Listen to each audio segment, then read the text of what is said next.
घटस्थापना आहे, शारदीय नवरात्र उत्सव. मित्रांनो, आपण ह्या दिवशी मनोभावे देवीचं दर्शन घेतो. पहिल्या दिवसापासूनच आपण खूप आनंदाने आणि खूप उत्सवाने हा सण साजरा करतो.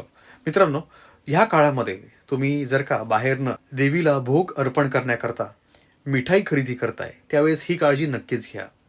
बऱ्याचदा आपल्याकडनं ह्या गोष्टी सुटून जातात. आपण बऱ्याचदा मिठाई विकत घेतो आणि ती डायरेक्ट आपण देवीला अर्पण करतो. तर डायरेक्टली अर्पण केव्हाच करू नये. बाहेरनं मिठाई खरेदी करताय त्यावरती तुलसीपत्र नक्कीच ठेवावं. घरातल्या घरात जर का दूध आटवून खवा तयार करून त्यापासून मिठाई तयार करताय तर ते अतिशय उत्तम. तुलसी दल, तुलसी पत्र जर का तुम्ही त्यावर ठेवून अर्पण करताय ते अतिशय उत्तम. ज्यांना आर्थिक चणचण आहे त्यांनी ह्या दिवसापासून विष्णू सहस्त्रनाम सातत्याने रोज एकदा वाचावं किंवा